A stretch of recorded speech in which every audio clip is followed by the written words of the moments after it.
más a una nueva sesión de Espacio Fundamentos y hoy tenemos el enorme placer de que acuda a esta cita para debatir sobre modelos constitucionales al catedrático de Derecho Constitucional de la Universidad Complutense, Alfonso Fernández Miranda, que además es persona muy querida en nuestra casa, compañero muy vinculado y amigo al grupo de Oviedo, y que además estuvo en entre estas mismas paredes, que fue donde cursó sus estudios de Derecho. Con él cerramos las sesiones de Espacio Fundamentos del año 2017 y yo creo que además lo cerramos con un asunto de especial actualidad e incluso urgencia y que, anunciada como parece una posible, aunque quizá improbable, reforma de la Constitución en los próximos tiempos, desde luego hablar sobre nuestro sistema representativo es un asunto absolutamente capital. Por eso hemos pensado que quién mejor que el profesor Fernández Miranda para ilustrarnos sobre esta materia y que además nos acompañen pues, dos de los grandes expertos en derecho, en representación y en derecho parlamentario, en forma de gobierno de nuestro grupo de constitucionalistas de Oviedo. El primero de ellos es Ramón Punset, catedrático del área, y junto con Alfonso probablemente los pioneros en los estudios de derecho parlamentario en España. Y a mi izquierda está Miguel Presno, compañero profesor también de Derecho Constitucional y que el tronco central de su actividad investigadora la ha dedicado precisamente a los derechos de participación política y por lo tanto bueno, en un campo, en un terreno científico secante con el parlamentarismo y desde luego también dentro de una de las bases de los grandes fustes de toda la teoría de la forma de gobierno y de la representación y, en definitiva, de la manera de estructurar y articular un sistema democrático en las sociedades complejas contemporáneas. Bueno, yo, si me permitís, como en otras ocasiones, lo que os lanzaré dos o tres preguntas que sirvan un poco de excusa para que debatáis con mi atenta moderación sobre el título del seminario que nos congrega hoy, que es En defensa de la democracia representativa. Yo creo que además es un título muy expresivo de lo que hoy está ocurriendo, o por lo menos de uno de los movimientos críticos que a lo largo del tiempo se han ido imponiendo en el debate constitucional y político, no solo en España, sino en Occidente, ¿no? O por lo menos en los países de cultura occidental y de cultura constitucional liberal, ¿no? Y es la supuesta crisis del modelo representativo, ¿no? Y de la democracia representativa. No cabe duda que, en cierto modo, también es un fuego alimentado por ciertos grupos políticos que tienen especial interés, ¿no?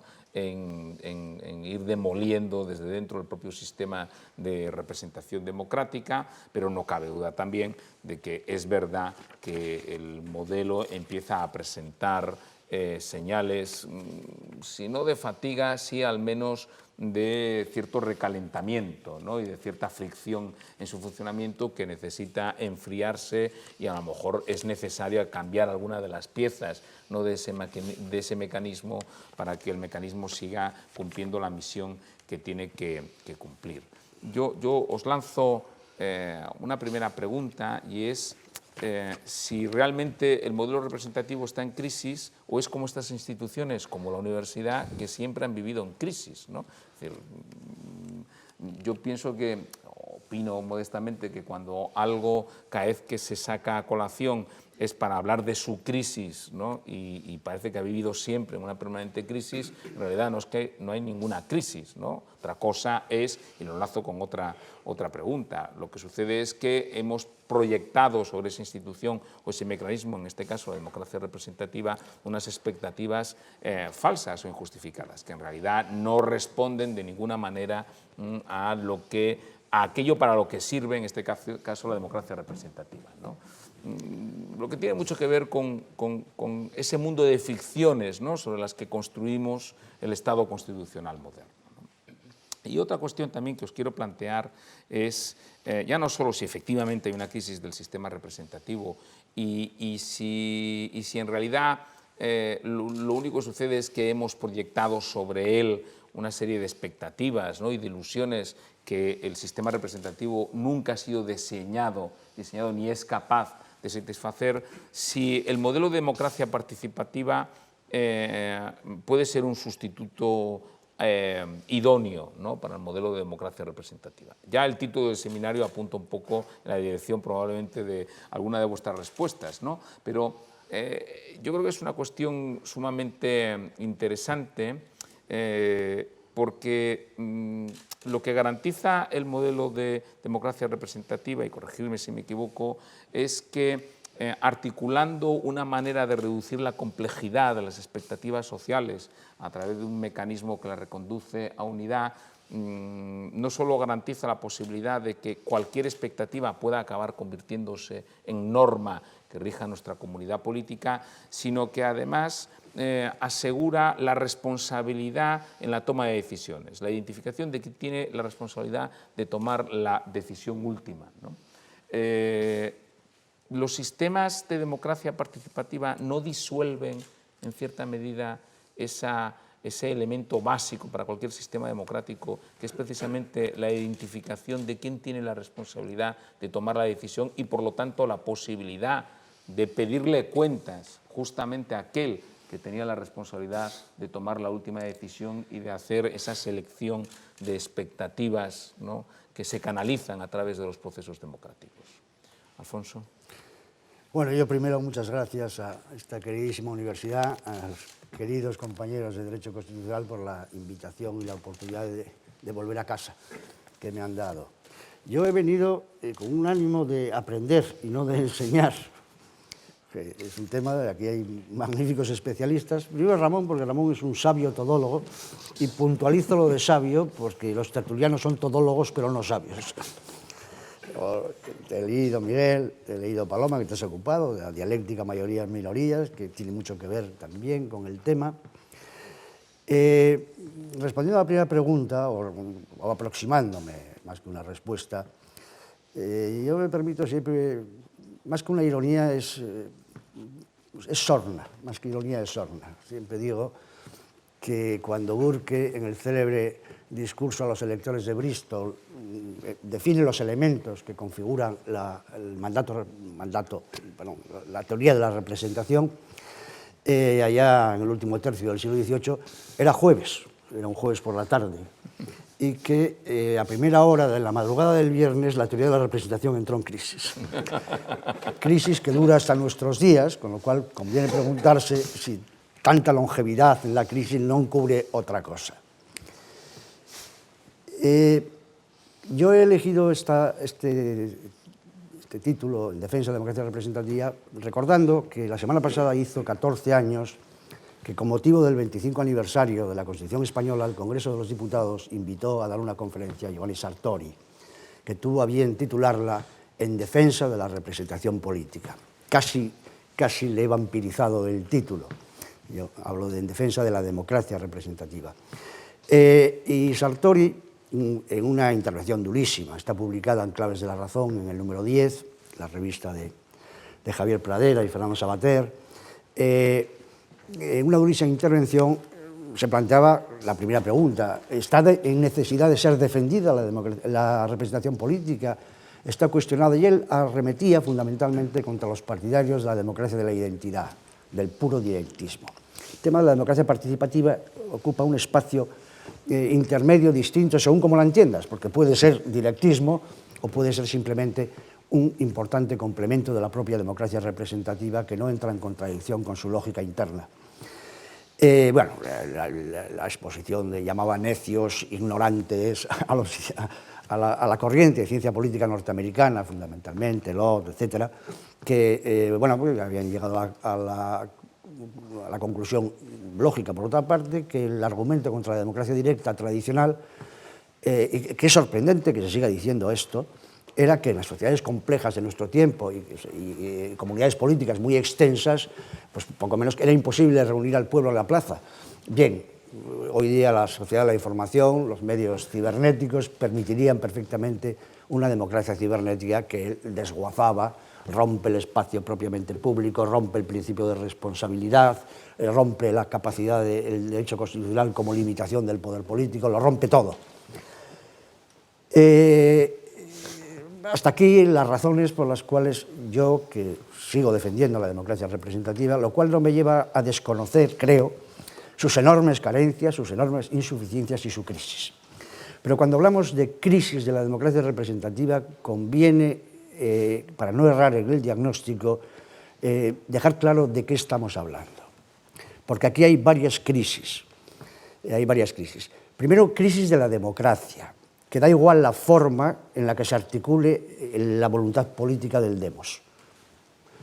La democracia está en crisis por una razón muy sencilla, porque se ha producido una disociación entre el espacio político y otros espacios. Es decir, el circuito participativo, que es el legitimador, no tiene capacidad para tomar muchas decisiones que, sin embargo, le afectan directamente. Por ejemplo, bueno, desde luego la globalización, decisiones económicas que escapan a la posibilidad del control o de la decisión política de donde está todavía, en el Estado. El Fondo Monetario Internacional, Bruselas, el 80% de nuestra legislación interna viene condicionada por decisiones tomadas en Bruselas. Cuando se habla del déficit democrático de la Unión Europea, pues se está hablando de ese desplazamiento, de ese desfase entre quien tiene la verdadera decisión y el demos. O sea, eso es una crisis de la democracia. Luego está la crisis de la representación, pero que también tiene dos caras. Una imputable a los representantes y otra imputable a los representados. No con responsabilidad personal, pero sí objetivamente consecuencia de la situación del representado, que se suele olvidar. Las del representante son más conocidas, la partidocracia, la crítica a los partidos políticos, a su conversión en maquinarias en lugar de conquista del poder, de control del poder, de colonización de la sociedad, de colonización de las instituciones del Estado, su falta de democracia interna, etcétera, etcétera, etcétera. Todo este discurso, que es real en parte, aunque a veces exagerado, sigo sin concebir una democracia de masas sin partidos políticos, y el discurso radicalmente antipartidista siempre me ha parecido un discurso parafascista. Los partidos políticos están necesitados de muchas modificaciones y de muchas renovaciones. Los partidos políticos sigo considerándolos imprescindibles para el funcionamiento de una democracia en una sociedad de masas. Y luego está el problema de los representados, es decir, lo difícil que se ha hecho la representación. ¿Por qué? Porque el viejo conflicto de clases se ha complicado extraordinariamente. No digo que haya desaparecido el conflicto de clases, pero se ha fragmentado. Las demandas se han multiplicado exponencialmente, son contradictorias, son muy difíciles de expresar y sobre todo muy difíciles de agregar, de llegar a formar una voluntad política con capacidad de satisfacer demandas que son en sí mismas contradictorias.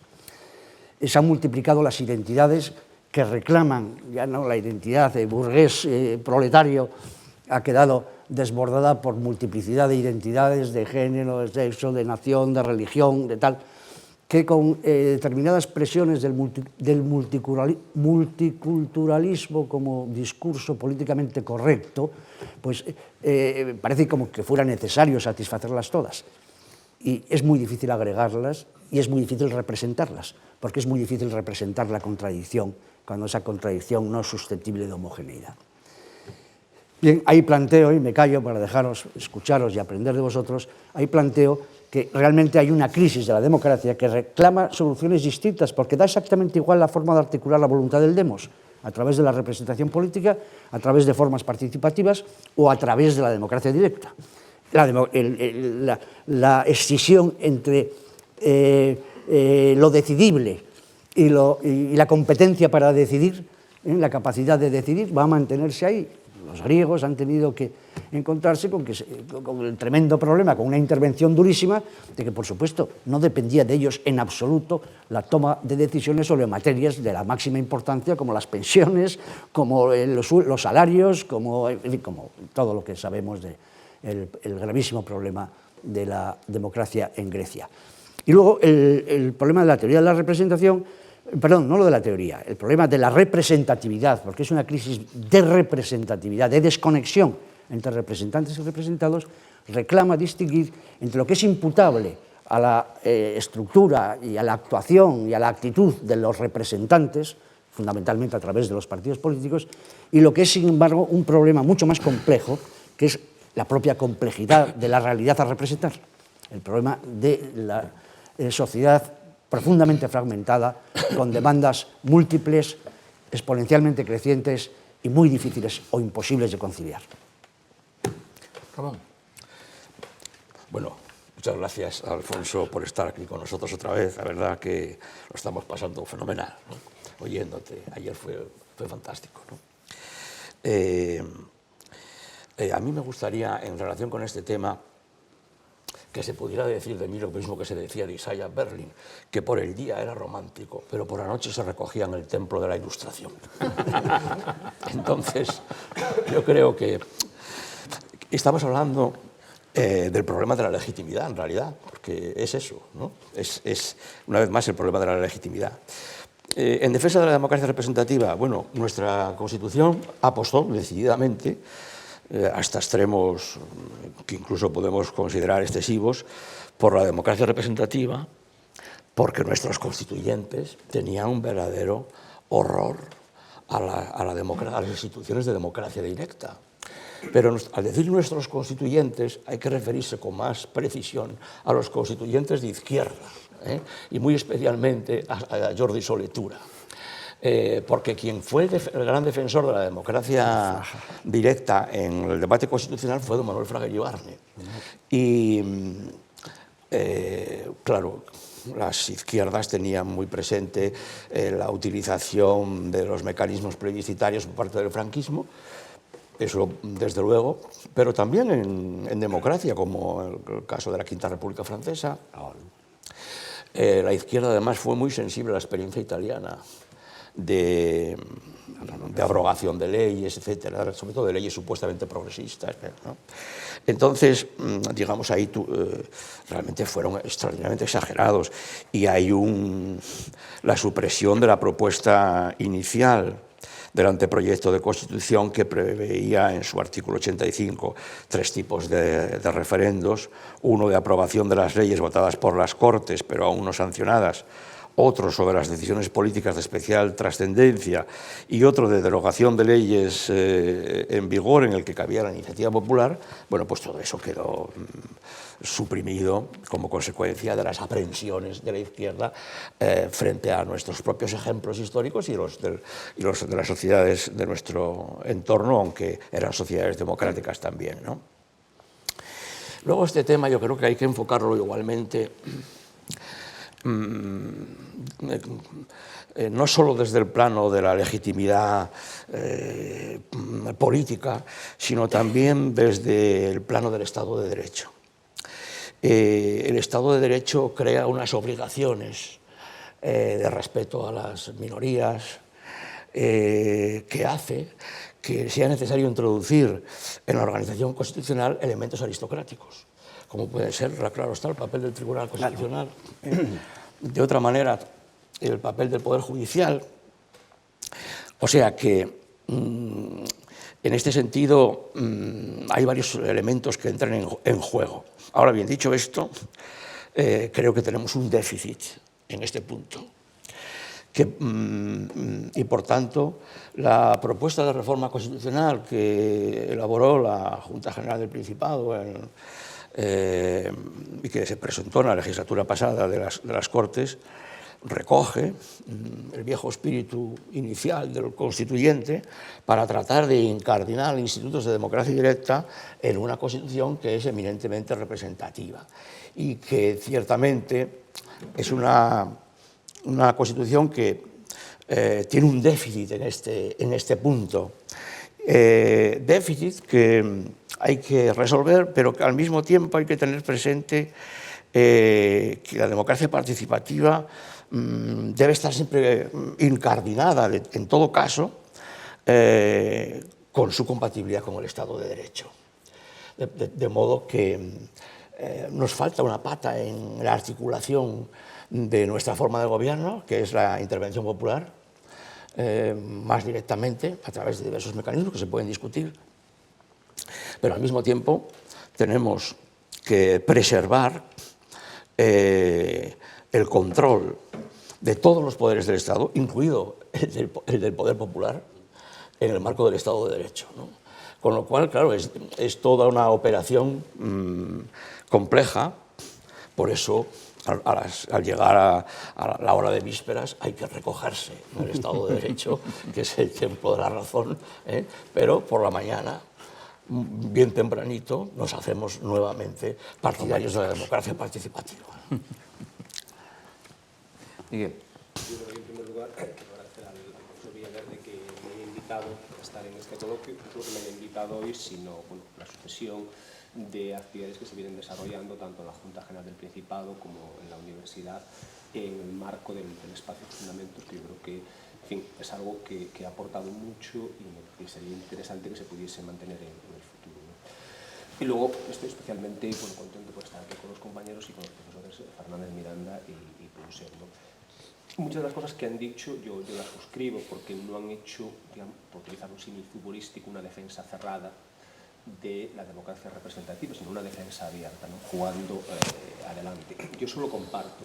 Yo creo que hoy contraponer democracia representativa y democracia participativa, yo creo que eso es algo anacrónico, ya nadie cuestiona eso, incluso defensores tradicionales de la democracia representativa como Constant o Kelsen ya en el siglo XX, pues decían que el sistema representativo, era Kelsen el que hablaba de la cierta fatiga del parlamentarismo, la manera de mitigarlo no era acabar con el parlamentarismo, sino, por una parte, introducir ciertas reformas. Por ejemplo, yo me acuerdo que una de las cosas que él criticaba, y yo creo que esa crítica se mantiene hoy, eran ciertas prerrogativas de los parlamentarios que ya en aquella, estamos hablando de hace 100 años, pues habían devenido más en privilegios que en prerrogativas. Pero dice que había que fortalecer el parlamentarismo introduciendo en cierta medida al pueblo en la toma de las decisiones. Y él ponía dos ejemplos, la iniciativa legislativa popular y el referéndum, que yo creo que son perfectamente compatibles y complementarios de la democracia representativa.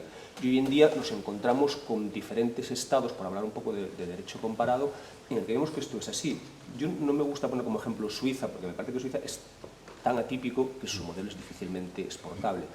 Pero encontramos ejemplos de complementariedad entre democracia participativa y democracia representativa en sistemas presidenciales, por ejemplo en Estados Unidos o en Uruguay, pero también en sistemas parlamentarios. En Europa pues hay una muy buena compatibilidad pues, en sitios tan distintos como Irlanda, Dinamarca o Italia, ¿no?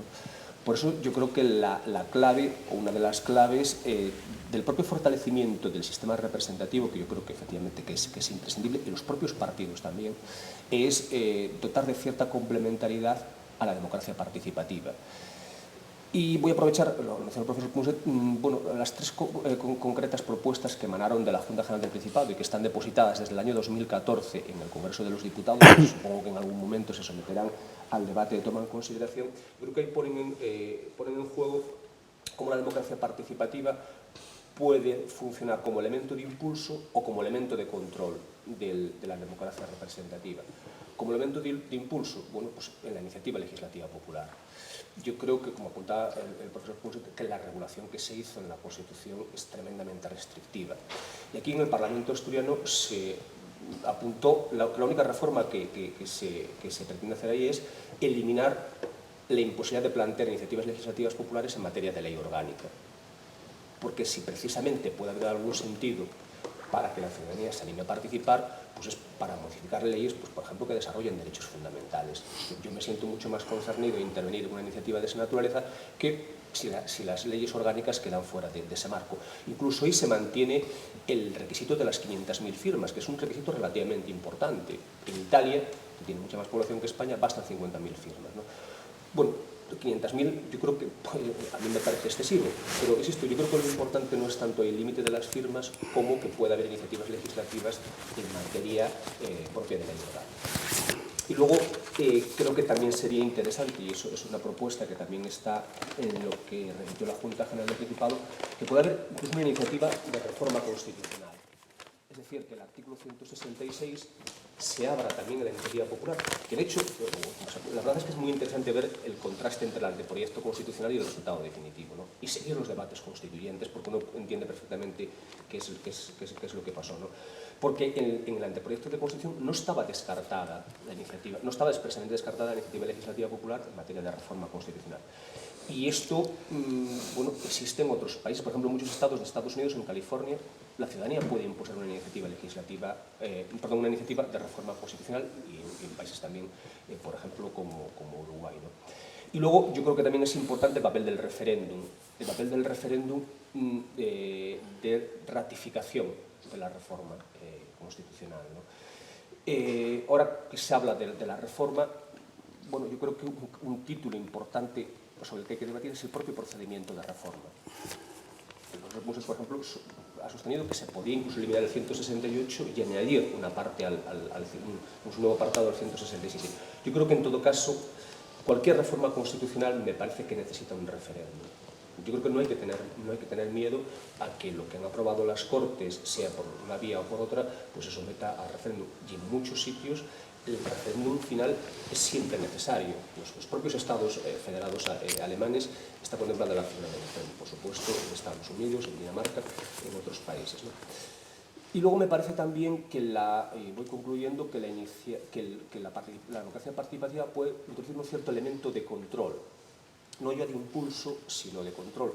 Y aquí yo creo que entraría en juego el referéndum derogatorio, que yo creo que en Italia pues, ha funcionado relativamente bien, y sobre todo ha sido importante el referéndum derogatorio cuando nos encontramos en un sistema representativo en el que el partido del primer ministro, estoy pensando en Berlusconi, pues prácticamente tenía controladas las cámaras y sobre todo estaba legislando de una manera manifiestamente contraria a los intereses generales. En el 2011 se convocaron varias consultas ciudadanas y una de las reformas de Berlusconi, que era su pretensión de blindarse procesalmente, pues quedó derogada. Yo no digo que haya que acudir constantemente al referéndum, pero creo que sí se puede justificar su existencia en un cierto contexto. Y esto es algo que también se apunta en la propuesta de reforma constitucional aprobada por el Parlamento asturiano, que si hay medio millón de personas que lo piden, se someta a consulta la derogación de una norma. Y ahí es importante también cómo se hace el referéndum. Y aquí se establece un requisito que yo creo que es bastante exigente, que para que esa reforma opere con efecto derogatorio tiene que haber una participación mínima, la mitad del electorado, y luego tiene que haber una mayoría. Por tanto, con estos instrumentos, y yo creo que otros que se pueden establecer, creo que mejoraría la calidad de la democracia. No ya de la democracia representativa, sino de la democracia en general. Es verdad que hay otras cosas, también por ejemplo, el funcionamiento de los partidos políticos o nuestro propio sistema electoral. Yo creo que el sistema electoral pues, provoca un cierto déficit de representatividad, ¿no? Y yo no me atrevería a proponer algo que sí es frecuente en sistemas presidenciales, que es la revocación del mandato parlamentario. Porque me parece que en un sistema como el nuestro, que las candidaturas son básicamente candidaturas hechas por partidos, me parece difícil de singularizar la responsabilidad política en un concreto parlamentario y no generalizar esa extensión a la formación política que le ha avalado y a la candidatura en la que se ha inserto. ¿Qué os parece? No, bueno, pues podemos estar muy de acuerdo en muchas cosas. Yo soy bastante más reticente que tú respecto a la funcionalidad de las instituciones de democracia directa. Cuando se habla de democracia participativa, la pregunta es ¿quién decide? ¿Es directa o es semidirecta? No tengo ninguna reticencia frente a la iniciativa popular, tal y como está configurada en estos momentos en el ordenamiento jurídico español, perdón, en la Constitución española. Sí sería partidario de aliviar el número de firmas necesarias, compartiría la idea de incorporar las leyes orgánicas como leyes que pueden ser objeto de una iniciativa popular, pero al cabo la iniciativa popular es un mecanismo de democracia semidirecta porque es directa en el impulso, pero no en la resolución. Pasará el trámite de toma en consideración, como toda proposición de ley, en las Cortes Generales, y en el caso de que se acepte la toma en consideración, podrá ser objeto de las enmiendas pertinentes y de la necesidad de aprobación en última instancia en el Pleno. Sí sería partidario de una apertura a los ciudadanos mucho más intensa en el procedimiento legislativo, en el trámite de la iniciativa legislativa. La participación de los promotores con voz, aunque sin voto, obviamente, ya sea en comisión o vamos, de acuerdo con el procedimiento pertinente en cada caso concreto. Claro, cuestión muy distinta es la iniciativa cuyo impulso incorpora la necesidad de una convocatoria del referéndum. Es una iniciativa popular que al final se le sustrae al órgano representativo la decisión para que la tomen los ciudadanos. El referéndum, desde una perspectiva teórica, es un instrumento impecablemente democrático. Yo estoy muchísimo más próximo a Jordi Soler Tura que a Manuel Fraga Iribarne, y no solo en esto. Es desalentador. Todos sabemos las críticas clásicas a los referéndums, es impecablemente democrático. ¿Qué mayor democracia que la apelación directa al demos para que tome una decisión? Pero claro, siempre es una simplificación.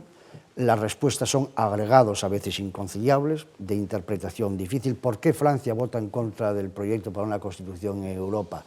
Pues porque unos están contra la globalización, otros quieren dar una patada en el trasero a Jacques Chirac. En definitiva, no hay una homogeneidad de respuesta. Las experiencias europeas de los últimos referéndums son verdaderamente desalentadoras. Y pongo el ejemplo, ya no el griego, que es una contradicción en sí misma, ¿no? Se convoca un referéndum para legitimar una actitud de resistencia frente a Europa, y una vez que se gana abrumadoramente y se consigue el objetivo interno de legitimar a Syriza, se cede no solamente lo que se estaba cediendo, sino 10 puntos más con respecto a las exigencias de la Troika. El Brexit es fruto de la irresponsabilidad de un señor que, para resolver sus problemas internos en el Partido Conservador, el ala antieuropea del Partido Conservador, dice: esto lo resuelvo yo con un referéndum que gano, y se acabó la tensión en el Partido Conservador. Cuando en aquel momento la Cámara de los Comunes británico tenía un 80 o incluso hasta un 90% de partidarios del mantenimiento en Europa, con matices. Bien, pierde el referéndum y las consecuencias las estamos viendo todos. La Unión Europea aprueba un tratado de cooperación con Ucrania. No significa ni el ingreso, ni siquiera la expectativa de ingreso, no está en la agenda. Ucrania no es candidato a entrar en la Unión Europea, es simplemente un tratado que trata de aliviar los problemas económicos de Ucrania, de libre comercio, que también incorpora pues, un ámbito de, no del todo, pero de libre circulación de trabajadores, que es lo que preocupa a la extrema derecha holandesa. El Parlamento holandés lo aprueba por una mayoría abrumadora y se convoca un referéndum, además un referéndum consultivo, no vinculante, tema que merecería todo otro seminario, todo referéndum, la apelación al demos, y luego lo que diga el demos puede seguirse o no seguirse. Parece que no encaja muy bien en la lógica del principio democrático. Se convoca el referéndum y hay una participación del 32% de los ciudadanos, la extrema derecha fundamentalmente, un 32% de los ciudadanos. El referéndum ya es lícito porque la norma exige más de un 30%, y votan a favor el 60% de ese 32%. Es decir, un 19% de los holandeses dicen no al tratado. ¿Qué hacer? Pues vuelve al Senado y por mayoría de 2/3 aprueban el tratado. Entonces, encardinar estas instituciones en la lógica de la democracia representativa sin que la una destruya a la otra es lo verdaderamente complicado desde mi punto de vista. Los referéndums son muy buen instrumento para ratificar acuerdos, pero no creo que sean demasiado buen instrumento para dirimir conflictos. Los conflictos son complejos, reclaman la transacción. El proceso democrático es necesariamente un proceso de reducción de la complejidad, como apuntabas antes, Nacho. El punto de partida, y perdonadme la obviedad, es una evidente obviedad, el punto de partida es que todo sistema que se pretenda democrático de legitimación ha de apelar inevitablemente a algo que no existe, la voluntad del pueblo.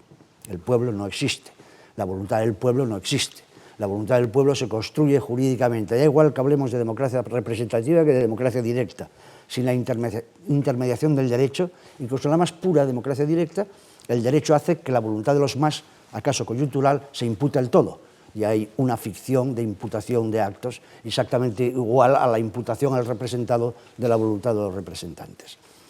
Entonces, la fabricación de esa voluntad del pueblo, que no preexiste al Estado, sino que se construye en el Estado, reclama todo un proceso de reducción de la complejidad que puede hacerse de inmediato con la apelación a la simple mayoría o puede hacerse de forma mucho más dilatada en el tiempo y en la forma, que es a través del despliegue de los derechos fundamentales, que empieza con la libertad de pensamiento, la libertad de expresión, el despliegue del derecho a la información, la creación de corrientes de opinión pública que se concretan en el derecho a la asociación, de fundación de partidos políticos y en el último acto de reducción de la complejidad en el que participa la sociedad, que es el proceso electoral. A partir de ahí la complejidad sigue necesitada de reducción y ya se hará en el Parlamento.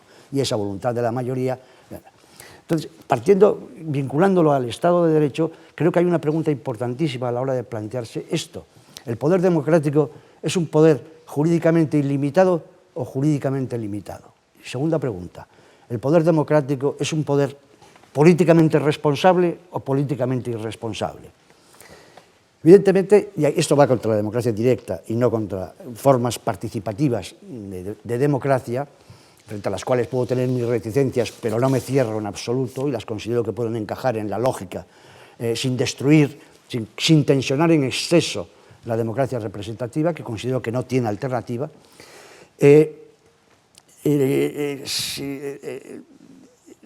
un concepto, creo que podemos compartir todos, de derecho constitucional, que comporta necesariamente la limitación del poder. Si el poder puede ser limitado es porque quien lo ejerce un poder vicario, cuyo fundamento de legitimidad no está en su propia voluntad. Franco definió perfectamente lo que es una dictadura cuando dijo que solo respondía ante Dios y ante la historia. Hay una perfecta definición de lo que es una dictadura: la irresponsabilidad del poder político y la ilimitación jurídica de la voluntad del soberano. La idea de autolimitación del poder de la dogmática alemana es absurda. Uno se autolimita moralmente, pero autolimitarse jurídicamente es un perfecto disparate. El derecho está en el universo de la heteronomía y no en el de la autonomía. Entonces, si el propio titular de la soberanía ejerce el poder pasa a ser automáticamente un poder jurídicamente ilimitado. Entonces, la pregunta es, ¿cuál es el fundamento de legitimidad de la democracia? Y allá cada cual. ¿La voluntad o la razón? O la voluntad encajada en la razón, aunque sea una razón no trascendente, sino cultural, histórica. Hasta el propio Rousseau, que es más un precursor del romanticismo que un hijo de la Ilustración, hasta el propio Rousseau, cuando plantea el problema de la voluntad general, se niega a diluir la razón absolutamente en la voluntad. Entonces concluye, es que la voluntad general no es la voluntad de la mayoría, ni siquiera la voluntad de todos. Y entra la metafísica por la ventana, que había sido expulsada por la puerta. Es la recta voluntad dirigida al interés, a la consecución del interés general. Concepto más religioso que político, que reclama un sumo sacerdote que lo administre, que puede ser, por ejemplo, Robespierre o Stalin. Oye, es sorprendente que Stalin, que era un hombre ascético, en su despacho, la desnudez de las paredes solo estaba interrumpida por un retrato de Rousseau. Pero es que le viene muy bien. Hay una razón objetiva, el materialismo histórico y dialéctico, que encamina lo que es la voluntad. Entonces, encaja perfectamente. Por eso Rousseau tiene dos almas, una que puede servir perfectamente para la tradición liberal democrática y otra que puede servir perfectamente para cualquier pretensión totalitaria. Y luego, el problema de la responsabilidad política. Por eso digo que lo que fundamenta el derecho, la legitimidad del poder, no es la voluntad de la mayoría, que es un hecho ciego al valor. Creo que sabemos desde la crítica de la razón pura, desde la lógica trascendental, de Kant, no la crítica de la razón pura, la lógica trascendental de Kant, que no se puede transitar del ser al deber ser sin solución de continuidad y sin la intermediación de un valor. Dicho Román Paladino, que las cosas no son porque deban ser, ni deben ser porque sean. Entonces la valiosidad se la introduce el valor, no el hecho ciego al valor. ¿Qué significa ser más? ¿Qué valiosidad tiene ser más? Los más se pueden equivocar, pueden hacer barbaridades, salvajadas, estupideces, insensateces, lo que quieran. Lo que dota de dignidad a la voluntad de los más es ser una voluntad libremente formada. En términos de Dworkin, en el reconocimiento del otro, en la igualdad. Carré de Malver, que lo citaba ayer, cuando habla de la nación, dice, una nación política se construye a partir no de lo que nos diferencia, sino de lo que nos une, de lo que somos idénticos. ¿Y qué es lo único en lo que somos idénticos? En nuestra común dignidad que nos hace seres libres e iguales. Y así se construye una nación política. Por tanto, el poder democrático, si el fundamento de legitimidad de la democracia es la libre formación de la voluntad de la mayoría, la libre formación de la voluntad de la mayoría reclama automáticamente una limitación jurídica, el respeto a los derechos fundamentales que permiten la libre formación de la voluntad de la mayoría. Por tanto, no es un poder jurídicamente ilimitado y me resulta muy difícil concebir, esto es insisto, es que no quisiera salirme demasiado del tema, porque en el fondo esto no es un alegato contra la democracia participativa tal y como tú la planteas, sino contra el directismo. El titular de la soberanía, si el poder democrático es un poder jurídicamente limitado, no puede ejercerlo, no puede ser el mismo el titular de la soberanía y quien ejerce el poder si queremos que el poder vicario pueda ser jurídicamente limitado. Y luego la irresponsabilidad. El problema de la toma de decisiones directas por el titular de la soberanía es que la responsabilidad al maestro Arbero, las consecuencias, ¿quién gestiona? Felipe González lo dijo muy bien cuando planteó oportunistamente, a mi juicio irresponsablemente, pero bueno, esto es un juicio personal, el referéndum sobre la OTAN, para salir de la OTAN.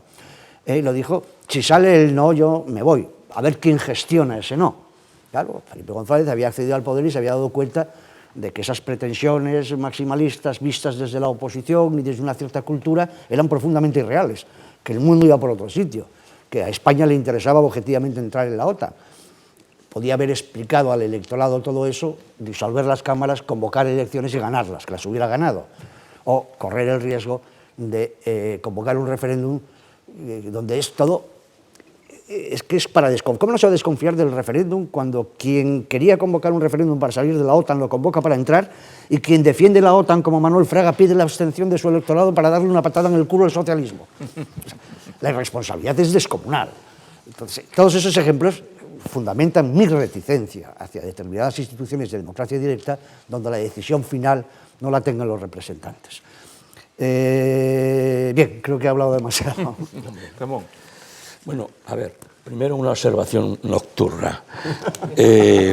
Resulta que en el preámbulo de la ley de referéndum de 1945 se decía lo siguiente, se decía que la finalidad del referéndum era garantizar a la nación contra el desvío que la historia política de los pueblos viene registrando de que en los asuntos de mayor trascendencia o interés público la voluntad de la nación pueda ser suplantada por el juicio subjetivo de sus mandatarios.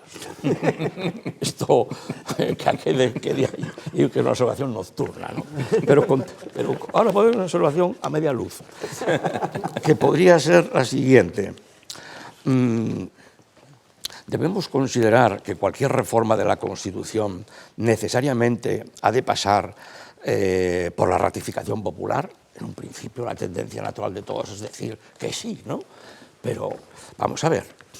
Bueno, cuando se reformó el artículo 135 no se pudo convocar referéndum porque los enemigos de la reforma, la Izquierda Unida sobre todo, no reunían el 10% de los miembros de la Cámara, ¿no? Acudieron al Tribunal Constitucional por otra vía, un recurso de amparo, etc. Pero ¿cómo es posible someter a referéndum nacional una cosa tan compleja como los problemas de límites presupuestarios y la prioridad en la defensa de los intereses de la deuda? Porque claro, esto es susceptible de un reduccionismo tal en la presentación ante la población que tú te encuentras con que seguro que la gente dice de ninguna manera pagar los intereses de la deuda antes que nuestras propias necesidades, antes que la propia seguridad social, antes que la propia sanidad, etcétera, etcétera. Ya, pero usted es que si usted dice eso, de antemano no le presta a nadie, o si le prestan es a un interés espectacular, ¿no? Y lo que se trataba era de meter en el BOE una apelación simbólica al mecanismo de detención de la prima de riesgo. Esencialmente era eso, ¿no?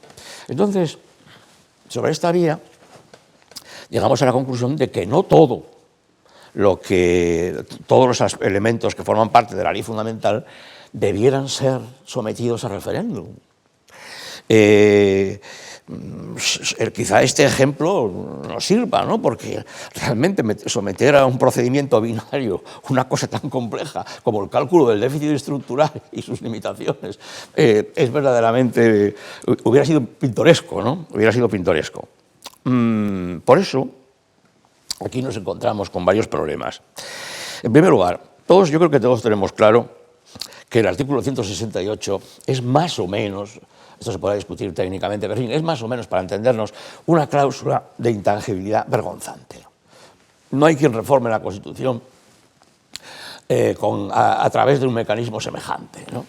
Y esto suena a música celestial cuando se les dice a los separatistas, pero ustedes, aquí no hay democracia militante, ustedes en cualquier momento pueden plantear la reforma de la Constitución y se pueden ir porque esto es perfectamente posible, ¿no? Pero claro, con un mecanismo del artículo 168 dice, oiga, vamos a ver, es que esto cómo se entra y cómo se sale de este mecanismo, ¿no? Entonces, yo creo, y en esto coincido con un reciente artículo de Miguel, que el 168 tendríamos que eliminarlo, entre otras cosas, porque impide la realización de uno de los objetivos señeros de la historia del constitucionalismo, que es que la Constitución esté a la permanente disposición de la comunidad nacional y sobre todo de las generaciones vivas, ¿no? Entonces, bueno, es que realmente en este momento hay un bloqueo ahí que es imposible de romper. Pero por otra parte, no es posible tentar al diablo de la demagogia llevando a consulta popular elementos de este tipo, ¿no? Entonces, bueno, ¿qué hacer? Desde luego yo creo que la supresión del artículo 168, contrariamente a lo que sostienen algunos colegas, puede realizarse por el artículo 167. El otro día hablaba un colega nuestro, que es Javier Tajadura, diciendo que eso era un fraude constitucional, ¿no? Pero bueno, eso es tener una concepción material de la Constitución, porque de fraude constitucional nada, es decir, es totalmente lícito hacer eso, ¿no? Otra cosa es el plano lógico, si hay una ruptura constitucional o no, pero desde el punto de vista del derecho positivo no la habría.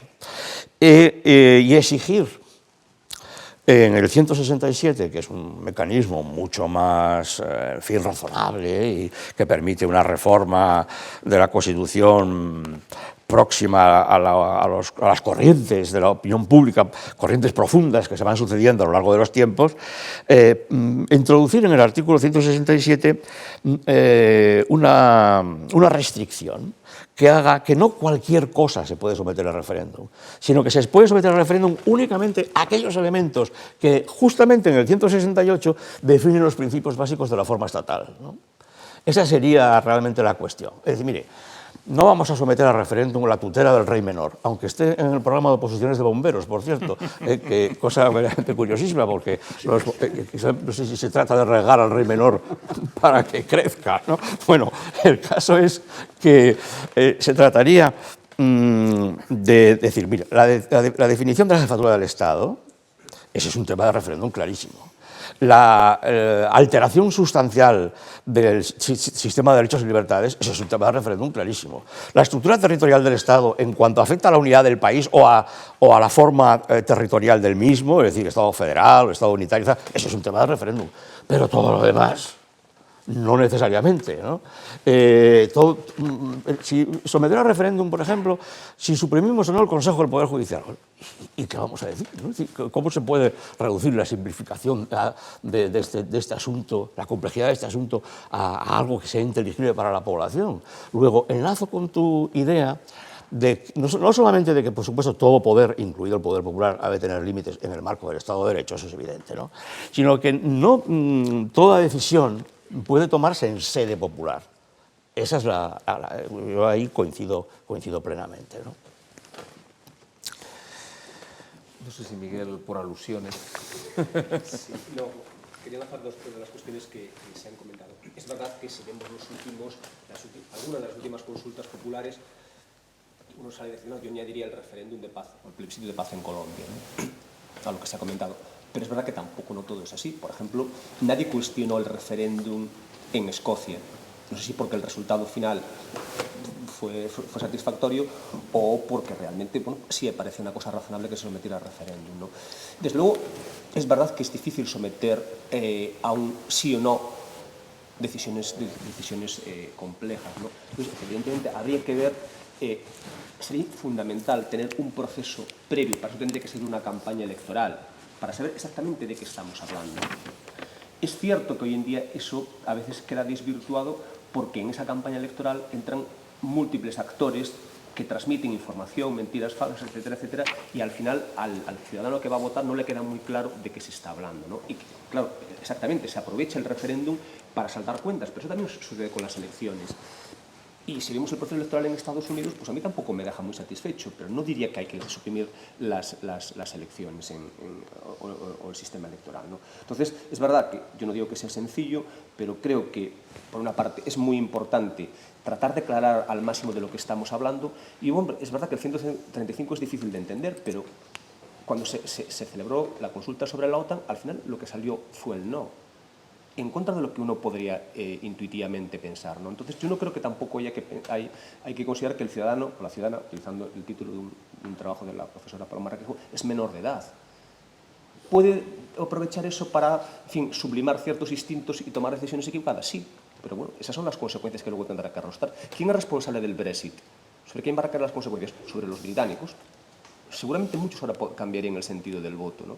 Quizás tendría que haber esa información antes, ¿no?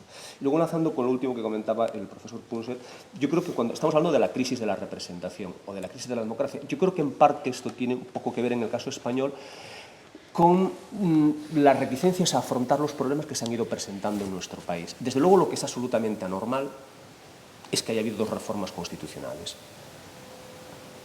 ¿Por qué el sistema alemán funciona razonablemente bien? Pues porque prácticamente han hecho una reforma al año, unas de mayor calado y otras de menor calado, pero han ido ajustando un texto posterior a la Segunda Guerra Mundial al siglo XXI. Y seguramente yo creo que está más acorde con el siglo XXI el texto constitucional alemán que el nuestro. Pero no hay referéndum. No estoy hablando del referéndum, estoy hablando un poco de la reforma. De las reformas constitucionales. En cambio, tú ponías el ejemplo ayer de La Constitución de Dinamarca, de de Dinamarca. los años 50 y aún no ha sido reformada nunca. De las reformas, sí, pero yo creo que en el caso español, seguramente si se hubiera hecho una reforma de la organización territorial del Estado en los años 90, parte de los problemas que hay hoy en día, no sé si serían los mismos, no sé si desaparecieran, pero quizás no serían los mismos, ¿no? Es decir, yo creo que el problema es que cuando se decía eso de no nos representan, yo creo que parte de la gente que decía eso no estaba cuestionando el sistema parlamentario, estaba cuestionando el funcionamiento de este concreto sistema parlamentario y la incapacidad de dar respuesta a necesidades que yo creo que la gente sentía como propias, ¿no? Una de ellas puede ser eso, otra el tema de los derechos sociales. En definitiva, yo creo que parte de la crisis de nuestro sistema constitucional español tiene un poco que ver con la incapacidad que ha habido de ir adaptando el sistema a las necesidades. Y en eso es verdad que ha operado como cláusula disuasoria el artículo 168. A mí me parece una cláusula hipócrita. Sí, sí. Es decir, podemos cambiarlo todo, pero sometámonos. Yo para eso prefiero una intangibilidad material. Claro. Mira, esto no lo puede cambiar. Sí. Bueno, de hecho, yo creo que nosotros cuando explicamos a los alumnos, al menos lo hago yo, ¿no?, los procedimientos de reforma, yo siempre les digo que mientras el procedimiento del 167 está diseñado para que la reforma salga, para que la reforma triunfe, porque cada vez que se encuentra con un escollo siempre hay una salida, en cambio la del 168 es justo lo contrario, ¿no? Ante el primer escollo que encuentra, la reforma se cae, ¿no? Es decir, está diseñado para poner muchas dificultades, ¿no? No sé si veo que no lo compartes. No comparto esa visión de las cosas. Es tan complicada la reforma del 167 como la del 168, hasta el año 2015. Yo siempre dije que la reforma del 168 requería lo mismo que la del 167, un acuerdo entre el PP y el PSOE, que era engorrosa pero no especialmente onerosa. Si el Partido Popular y el Partido Socialista están de acuerdo, los 2/3 del Congreso y Senado está garantizado. Si están de acuerdo en una reforma, pues tranquilamente se hace coincidir con el fin de la legislatura. Se ratifica y lo único que hay es un referéndum que puede haberlo incluso en el artículo 167.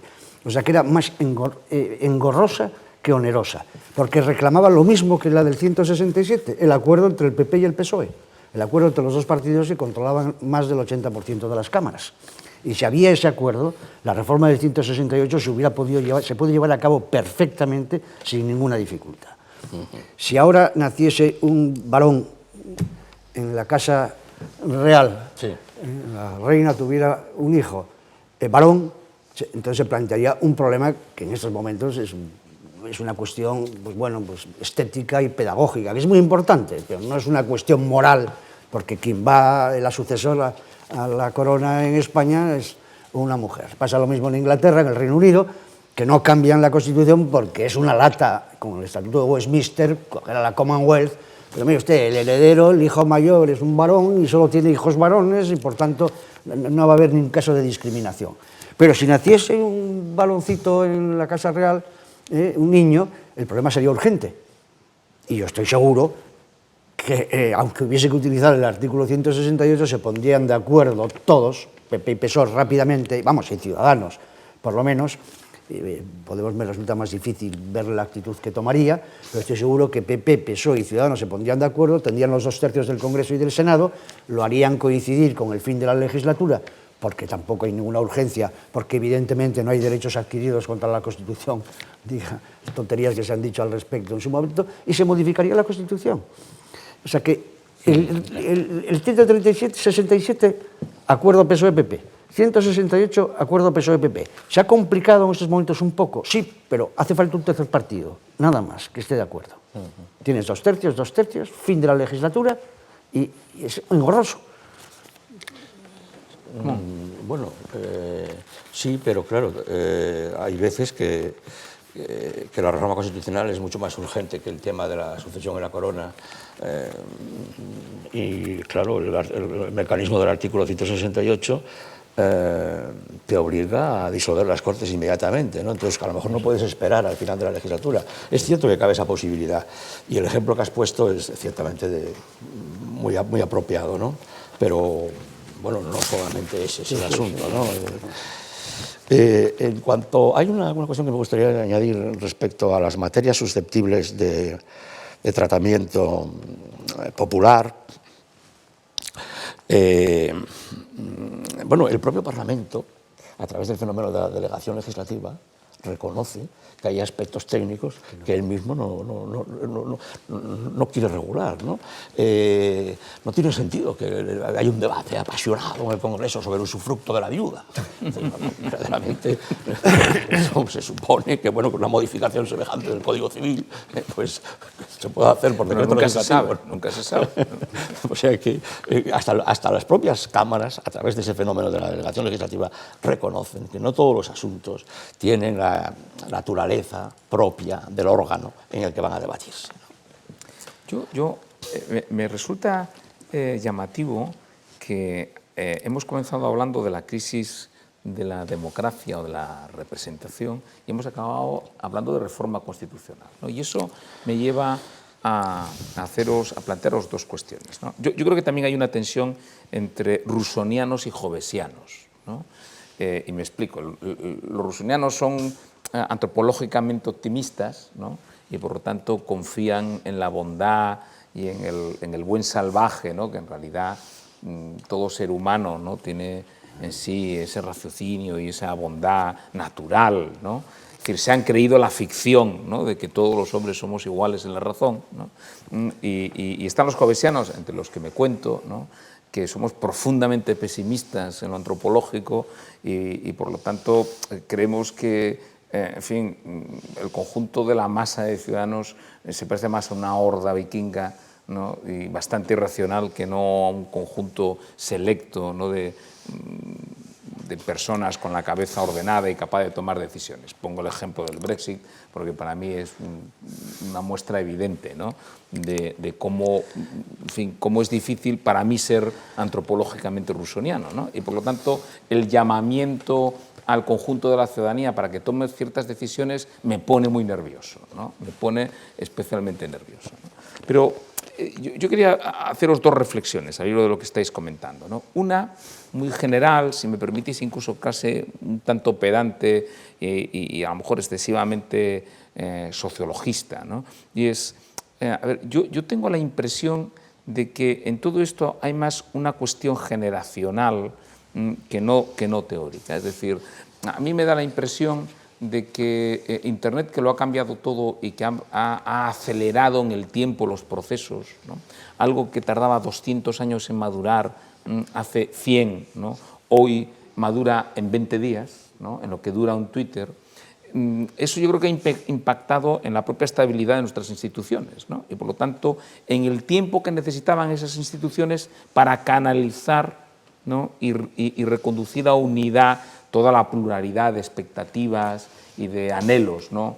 Sociales, ¿no? Aparte de que la multiplicación de canales de información, de expresión, de opinión, ha hecho aumentar aún más esa complejidad y, por lo tanto, digamos, someter a mucha presión a un sistema, ¿no? Como el democrático, que al final no deja de ser un sistema de tuberías, que lo que trata es de acabar reconduciendo todas las tuberías a una única, que es por donde va a salir, ¿no? El chorro de las decisiones que regulan nuestra vida cotidiana, ¿no? Y eso es lo que ha llevado, por ejemplo, a teorías como la democracia agónica de Laclau, y esa idea de que la democracia es un mundo en conflicto permanente, ¿no? Y que el sistema democrático tiene que ser un mecanismo solo de decidir quién vence en el combate, ¿no? Pero que todo es un profundo combate, ¿no? Claro, todo esto a mí también me lleva a pensar que cuando se decía no nos representan el movimiento del 15M, esta sensación de desafección respecto de los textos constitucionales y en particular del texto constitucional español del 78, ¿no?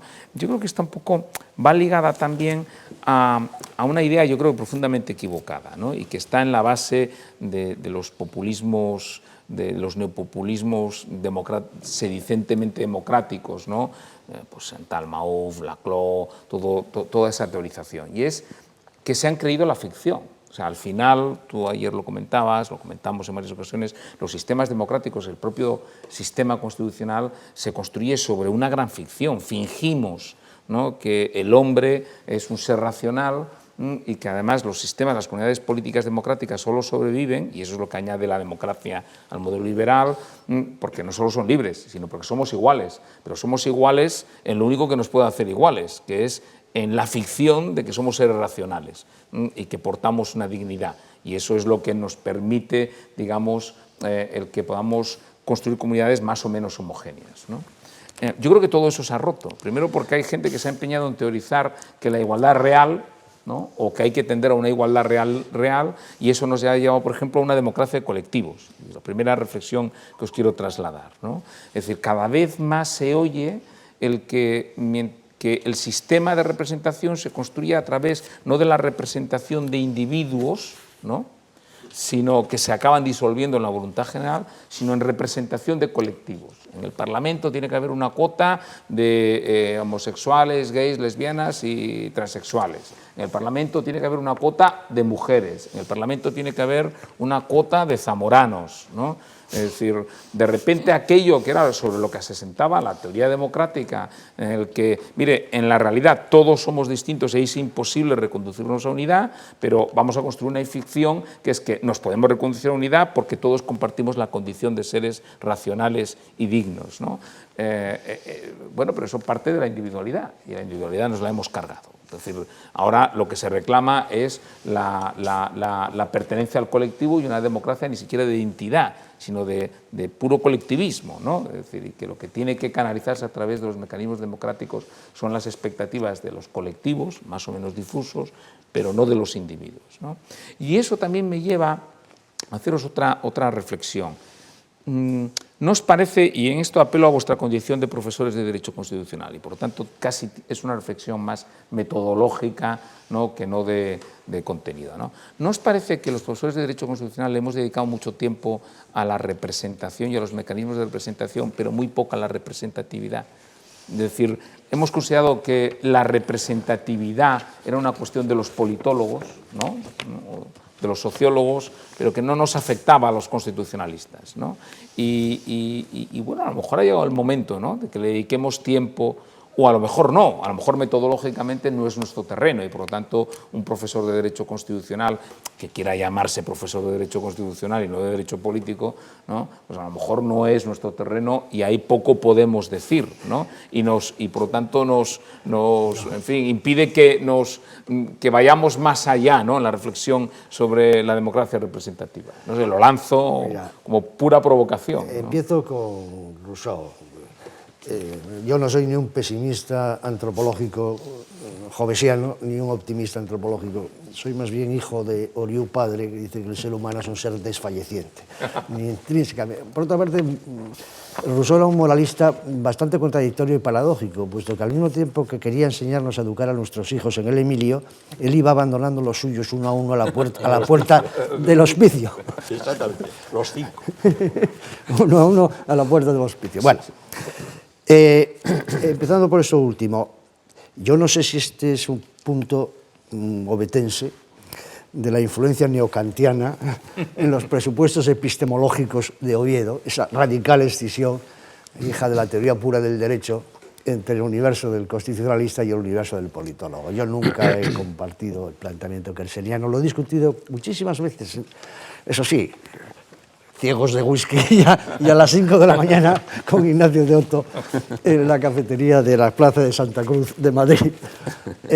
No, nunca he sido un neocantiano, nunca he sido un kerseniano y por tanto no tengo ese prejuicio y por supuesto creo que los vasos comunicantes entre politólogos y juristas constitucionalistas son mucho más intensos. Evidentemente es el especialista en la realidad social, sociólogo, politólogo, el que detecta esos problemas y sus causas. Pero ahí está el constitucionalista para ver qué debe hacerse, sobre qué norma jurídica hay que actuar, qué hay que reformar en materia constitucional, respecto al funcionamiento de los partidos políticos, su control, su financiación, crisis de representatividad, que tiene mucho que ver con el no reconocimiento de la representatividad de los viejos partidos políticos. Eso podía haberse saldado con una abstención brutal, que hubiera sido gravísimo para el sistema representativo, o como se saldó, con partidos emergentes. Ya os representan.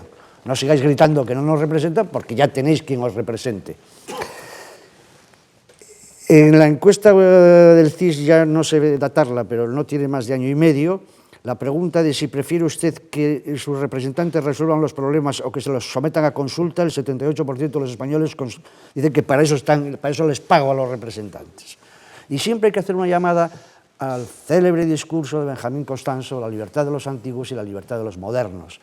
El 90% de la población queremos dedicarnos a nuestros asuntos, tenemos que ganarnos la vida, no queremos convertirnos en militantes incompetentes de todas las causas, que es capaz de opinar sobre ingeniería genética, sobre energía nuclear, el recalentamiento de la Tierra y la fecundación in vitro. Pues no, me niego absolutamente.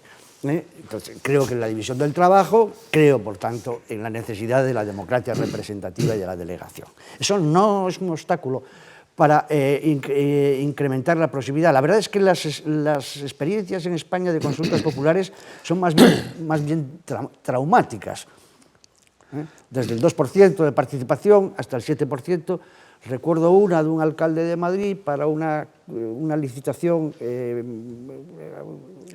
aprobación de un proyecto arquitectónico que hubo que anularla cuando se comprobó que el que había ganado es el arquitecto interesado que más autobuses había fletado para la participación popular en la toma de decisión. Claro, son índices participativos, en Madrid lo vemos el 8%, el 6%, el 11% de los ciudadanos. ¿Por qué? Porque la libertad de los modernos nos lleva a la mayoría, pero ¿qué? ¿Me voy a poner yo ahora a estudiar la conveniencia arquitectónica o qué es mejor urbanísticamente en este barrio? Pues mire usted, no tengo tiempo para ello. Acaba de salir un libro que probablemente Miguel conozcas, que está coordinado por Miguel Pérez Moneo y por Vintró, que se hizo en el contexto del Instituto de Derecho Parlamentario, que tengo la desgracia de dirigir,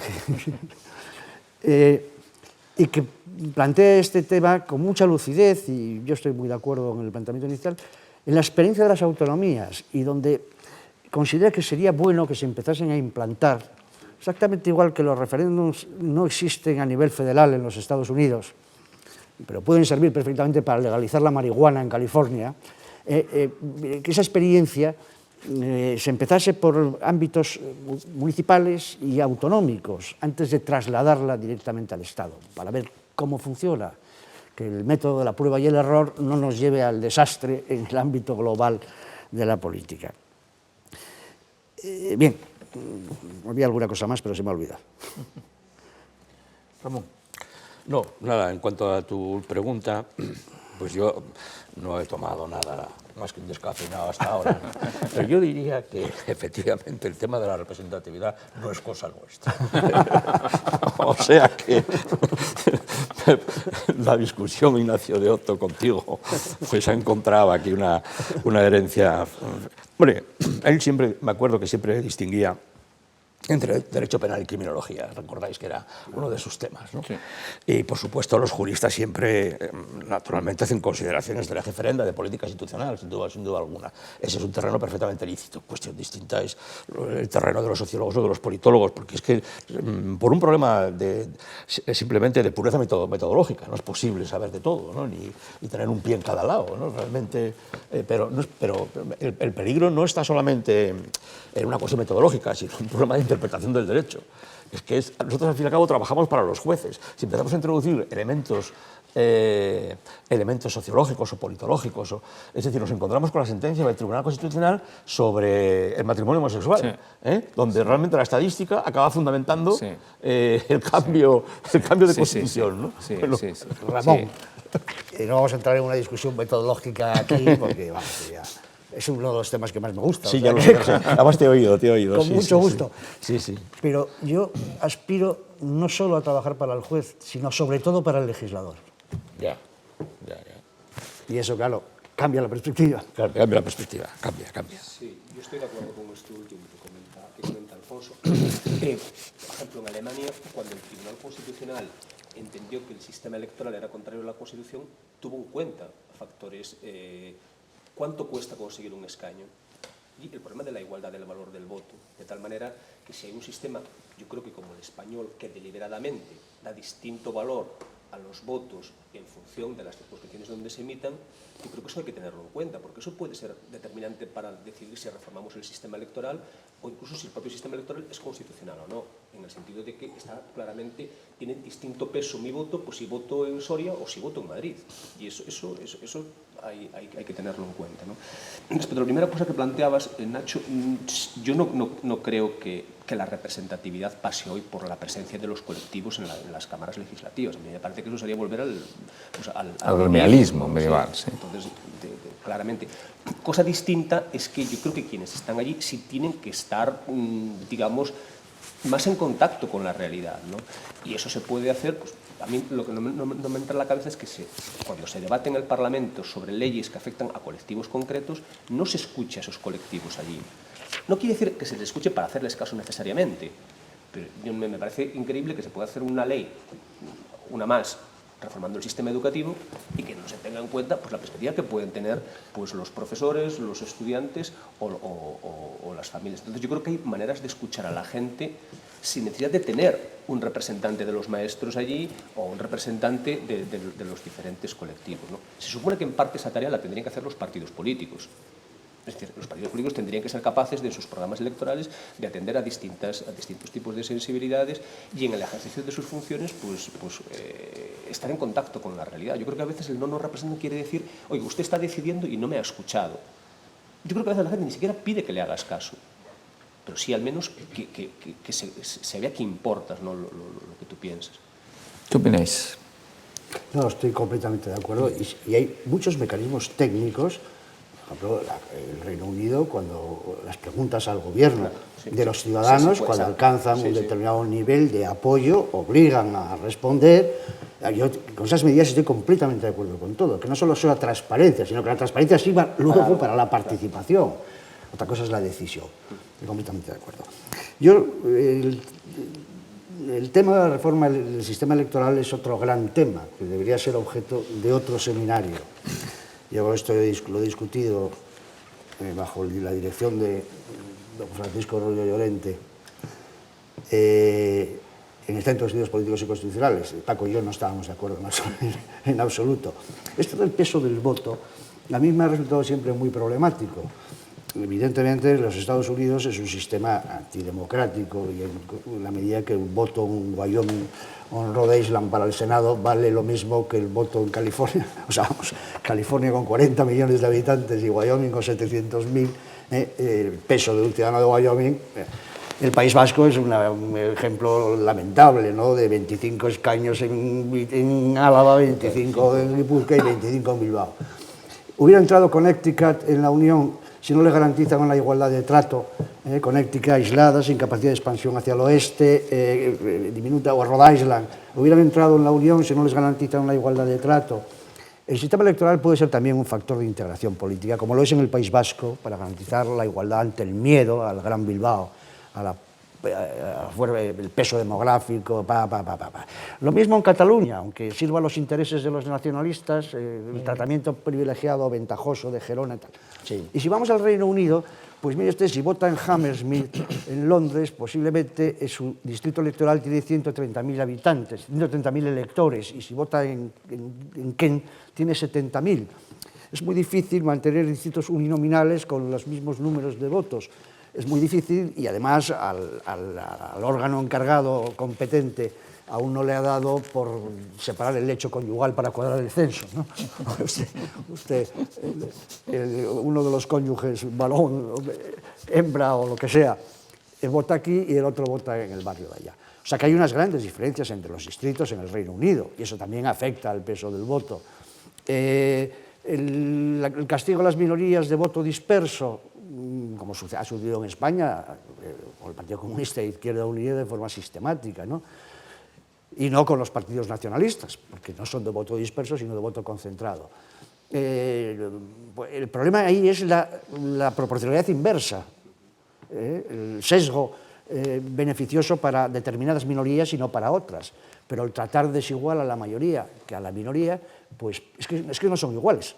Son distintas. El uno es mayoría, siempre y cuando que no esté con nombres y apellidos, quién es la mayoría y quién es la minoría. ¿Qué pensar de la prima griega a la mayoría? Pues pensar simplemente que el sistema electoral cumple dos funciones. Una sirve al pluralismo, la presencia de la sociedad en el Estado, y otra sirve a la creación de una voluntad política que no preexiste y que exige una reducción de la complejidad que permita la gobernabilidad. Pero esto sería interesantísimo para otro seminario donde entrásemos en el tema.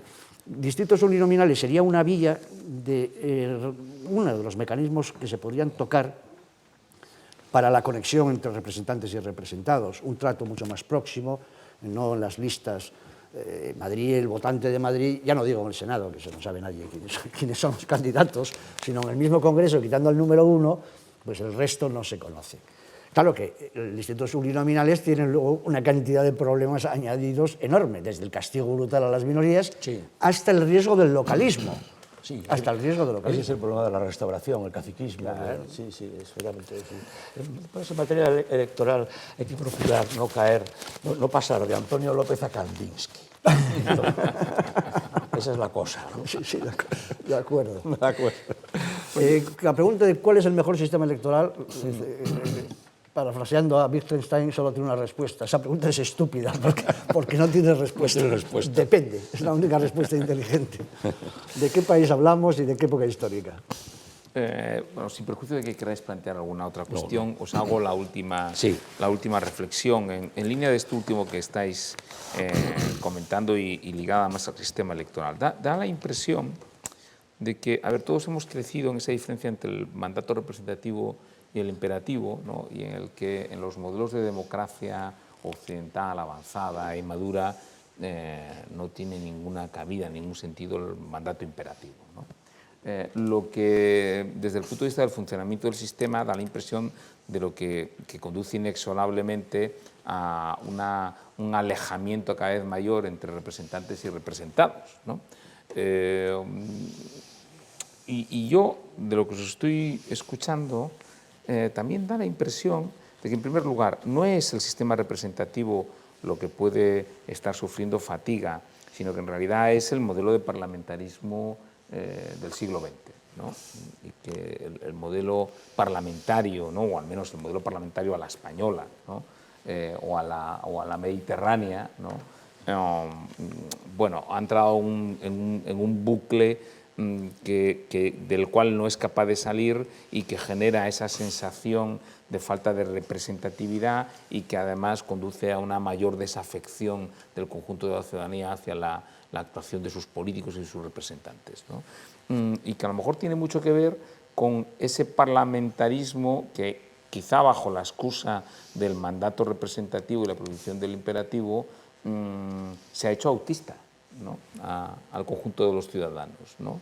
Y faltan esos feedback y esas conexiones, ¿no?, cuando a lo mejor los constitucionalistas también tenemos cosas que decir, ¿no?, entre el conjunto de la ciudadanía que algo quiere decir y algo quiere expresar en un mundo además que es muy rápido y muy variable, muy voluble, en un tiempo muy corto, ¿no?, a sus representantes, ¿no? Con lo cual no quiero decir que rehabilitemos los mandatos imperativos ni obviamente una democracia de estilo colectivista, ¿no?, o asamblearia, pero ¿no os parece que en buena medida lo que sucede es que se ha diseñado un sistema parlamentario que se ha hecho autista a la necesidad que tienen hoy los ciudadanos de expresar sus anhelos, ¿no?, y de lo que esperan de sus representantes? En España tenemos a ilustres constitucionalistas, habitualmente muy sensatos, que defienden el mandato imperativo de partido, que equivaldría a los cuadernos de instrucciones de la Edad Media. Claro, ¿cómo se crea una voluntad general cuando uno a lo que aspira es a condicionar y limitar un poder ajeno y no a crearlo? Eso es lo típico de la representación medieval, es que no eres el que vas a crear la voluntad del Estado o de la organización política, sino que aspiras a condicionarla y a limitarla. Pero cuando tú eres el que tienes que crear la voluntad política, ¿cómo puedes operar con un cuaderno de instrucciones? Pero bueno, volviendo a lo que decía, insisto en que hay muchos culpables, pero también en alguna medida hay que comprender que la situación ha cambiado. Cuando hablaba antes del problema de los representantes, su alejamiento, su desconexión, su incapacidad, por muchos vicios propios, como es la burocratización de masas, un reclutamiento, un sistema de reclutamiento penoso, un afán clientelar de colonización de la sociedad y del propio Estado, en fin, muchísimas culpas de los partidos políticos tradicionales, que tienen mucho que ver luego con la génesis de la corrupción y que provoca indignación, justa y legítima indignación. Pero al mismo tiempo también hay una impotencia de los partidos políticos de representar a una sociedad que ha cambiado mucho y que la crisis ha acelerado ese cambio. Por ejemplo, en el mercado de trabajo. De repente el mercado de trabajo se ha convertido en algo completamente distinto. Y eso tiene mucho que ver con la crisis generacional que hablabais antes, porque son los jóvenes los que padecen de repente padezco el 40% del paro, los salarios han caído, los empleos y encuentros son de una precariedad absoluta, el Estatuto de los Trabajadores no me sirve, me quieren hacer trabajar como autónomo cuando estoy bajo la dependencia, aportar el coche o la bicicleta o la moto y ser autónomo y pagar el IVA, cuando en realidad estoy bajo la dependencia clarísima de un empleador y esto debería ser un contrato de trabajo. Entonces, la fragmentación de las propias demandas sociales, la aparición de reivindicaciones identitarias múltiples, sexuales, religiosas, en fin, etc. Esa fragmentación de la demanda ha hecho que sea mucho más complicada expresarla. Ahí hay que abrir cauces de expresión, de canalización, de participación, y luego mucho más difícil agregarlas sin ser un demagogo. Y ahí entra el juego de los populistas, porque como no les importa explicar qué van a hacer cuando lleguen al poder, lo único que quieren es aprovechar la ventana de oportunidad que le dan todas esas demandas para satisfacerlas todas al mismo tiempo, aun con plena conciencia de que son insatisfacibles conjuntamente porque son contradictorias. Hay que ver también ese problema de cómo conseguimos que ese cambio radical en la sociedad, en las demandas, esa fragmentación, encuentre cauces para expresarse y para agregarse. Y ese es un problema muy difícil. Sí, bueno, yo antes, es verdad, se nos había olvidado ese tema que había suscitado Miguel en su primera intervención, lo de la prohibición del mandato imperativo. Efectivamente, es difícil de defender en el marco de un sistema proporcional, dedista, pero es que incluso, como sabemos, hasta es difícil de defender en un sistema mayoritario de circunscripciones uninominales. De hecho, el famoso alegato de Barc era en el marco de ese sistema, ¿no? O sea que yo solo lo veo útil quiero decir, en la actualidad es un residuo, un vestigio de otras épocas, un vestigio que en su momento fue muy necesario porque habrá que dar un corte entre las viejas asambleas estamentales y los nuevos parlamentos liberales, ¿no? Eso, de acuerdo, pero solo tendría sentido en el caso de los senadores designados por los gobiernos de las comunidades autónomas. El otro día, como recordáis, hubo la famosa sentencia del Tribunal Constitucional sobre los senadores valencianos, ¿no? Y volvió otra vez a tratarse del tema, ¿no? Y los senadores autonómicos, insistía el Tribunal Constitucional, que goza del mismo estatuto, y entre los aspectos de ese estatuto decía el Tribunal que también la prohibición de mandato imperativo, porque efectivamente, bueno, era una ley hecha para Rita Barberá, que la pobre luego se murió y tal, ¿no? Pero comprometía el estatuto de independencia de los senadores autonómicos, según el Tribunal Constitucional, que se veían concernidos por el artículo 67.2 de la Constitución, igual que el resto de parlamentarios, ¿no? Ahora, yo, en el caso de los senadores autonómicos, creo que es donde el único caso donde se debiera mantener la prohibición, la posibilidad de mandato imperativo, mientras que en los demás no tiene sentido, ¿no?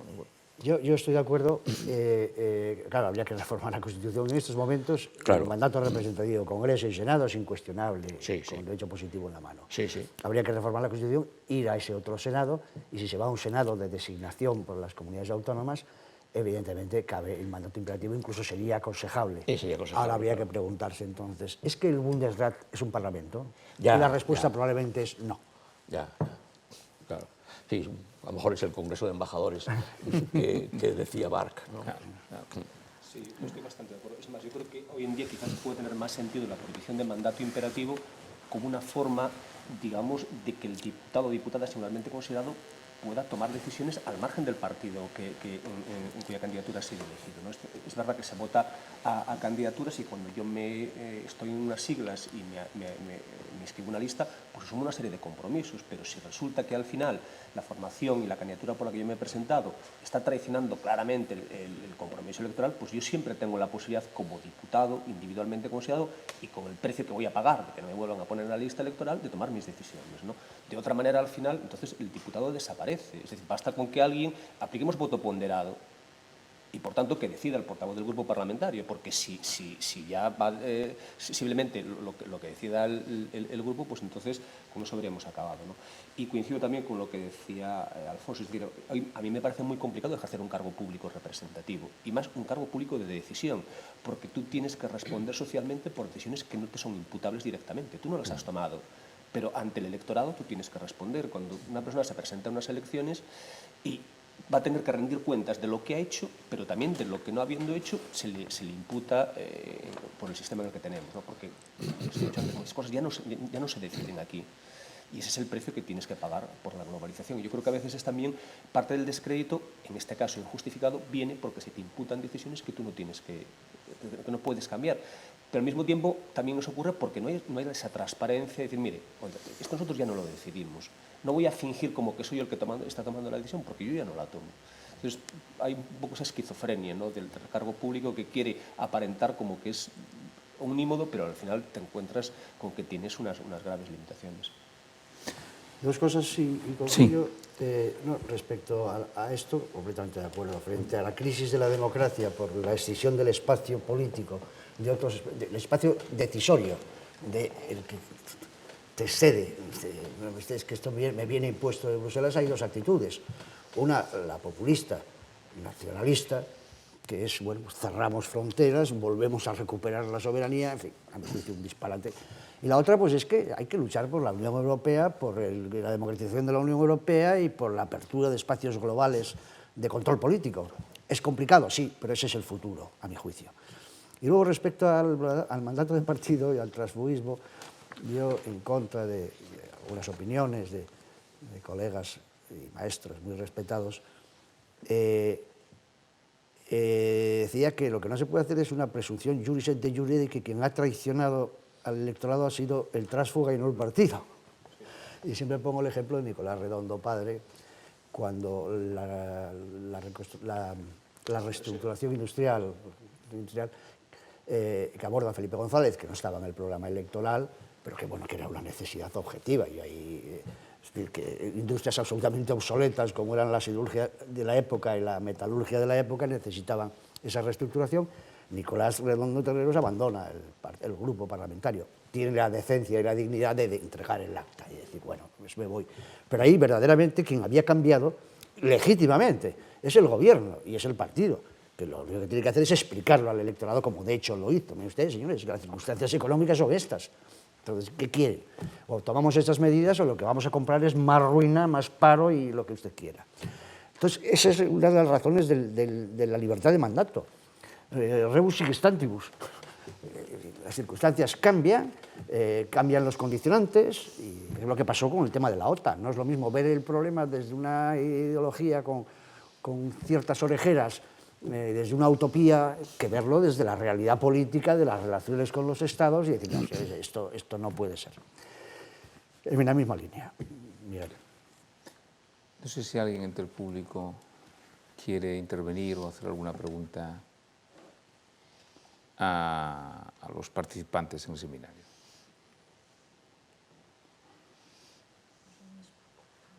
Paloma, al micro.